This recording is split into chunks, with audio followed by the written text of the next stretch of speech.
way he went out was not my perspective of him. Tonight on Connecticut's news station, the family of a man killed in a deadly police shooting is demanding answers. We'll hear from them in an interview you'll only see here on Fox 61 as the state's Inspector General continues to investigate what happened. In an address to the nation tonight, the president sat in the Oval Office discussing Israel and Ukraine and telling Americans what he'll be asking from Congress. But with the House in chaos, we'll look at the tough road ahead for Biden's national security plans. 26 years later, and one Connecticut community is coming together to honor a teenage girl taken far too soon. How her friends and neighbors are remembering her tonight. Now at 10, this is Fox 61, Connecticut's news station. And we begin tonight on a Fox 61 exclusive. Just one day after state officials released new video footage from a deadly police shooting, the family of the man killed is speaking out. Thanks for joining us here at 10. I'm Brent Harden. And I'm Sarah Sanchez. They're calling on the state to release all the video footage from Monday's shooting in Hartford. They argue what we've seen so far does not tell the entire story. Fox 61's DeAndrea Turner joins us live from Hartford Police Headquarters tonight with more from that exclusive interview. DeAndrea. Hi, Brent and Sarah. Well, I talked to the family today, and his daughter tells me that they just want the entire body cam video released because they just want peace of mind to know what happened from the beginning to the very end. The way he went out was not my perspective of him. This is just so shocking to me. Liliana Spence is one of Jamie Grant's daughters. Grant was killed in an officer-involved shooting in Hartford Monday on Westland and Barber Street.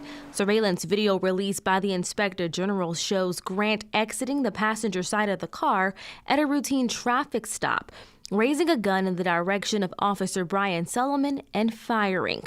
Officer Solomon responding by pulling out his service weapon and firing back.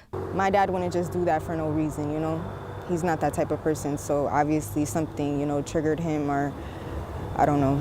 The video then shows Grant trying to run away while Officer Solomon fires his weapon multiple times, hitting Grant and causing him to fall into the street. They really shouldn't have shot him so many times, seeing that he was no longer trying to shoot back. He was more trying to get away. Bobby McDonald is a retired Secret Service agent and a lecturer for the Criminal Justice Department at the University of New Haven.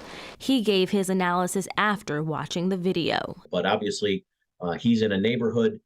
He pointed the gun at the officer. That just tells us that he's going to continue to point that gun either at another officer that's coming in to help the situation or people in the community. We train under certain situations and trying to handle things, but when things happen in real life, there really is no playbook. Fox 61 obtained new surveillance video from Grant's family, who got it from a nearby store. This video shows a different angle from the shooting. After Grant fell from the ground, Officer Solomon can be seen running towards him in the intersection, running back to his car to retrieve something, and then back to Grant. The video released by the Inspector General doesn't show this. Now, Grant's daughter says their family wants the body cam video released in its entirety. They definitely cut the camera short, and they're not showing it all. I never would think this was my life, you know what I mean? This is stuff you see on TV. This is stuff not anything I expected. Literally the day before this happened, I was just with my dad. And you guys, we did also reach out to the Inspector General's office to see what their protocol is on releasing the entirety of body cam video. We're waiting to hear back. In Hartford, DeAndrea Turner, Fox 61, Connecticut's news station.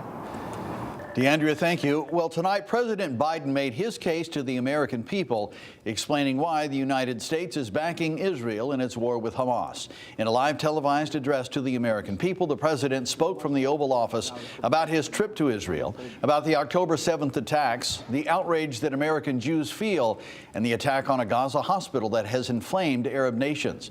President Biden denounced anti-Semitism, Islamophobia, and anti-Palestinian sentiments, including the murder of a 6-year-old American Muslim boy in Chicago. The president also announced he is sending an urgent budget request to Congress for $100 billion to provide relief funds for both Israel and Ukraine as a matter of U.S. national security. It's a smart investment that's going to pay dividends for American security for generations. Help us keep American troops out of harm's way. Help us build a world that is safer, more peaceful, more prosperous for our children and grandchildren. In his 15-minute address, the president talked more about the ongoing war in Ukraine than he did about Israel and why it's important for the American people that Russia not win. He called out President Putin and warned that turning our backs to Ukraine could embolden other dictators. That, President Biden said, would endanger Americans and the world. All right, turning to the weather now. We hope you made it outside today. It was another beautiful one out there. I know. Don't want to take these days for granted. Nope. It's certainly looking less beautiful to round out the week, though. Yeah, here's Chief Meteorologist Rachel Frank with the latest. Rach. Well, we knew the weekend's around the corner, so there has to be more rain coming. And like clockwork, here it is. This is the system that'll be moving in, bringing us periods of rain for tomorrow and also during the day on Saturday. It's a combination of this storm approaching, but also some moisture that we're seeing off to the southwest of us as well, and that will be streaming in as we head into tomorrow morning. Right now, temperatures are in the 50s to right around 60 degrees, and yes, it was an absolutely beautiful day. So yes, hopefully you had a chance to take a moment for yourself outside. Overnight lows will dip into the upper 40s to right around 50 degrees. We're dry through the overnight hours, but as we head into tomorrow morning, we'll see rain developing right out of the gate. We have a lot of clouds. High temperatures will be in the 60s, and tomorrow we'll see periods of rain.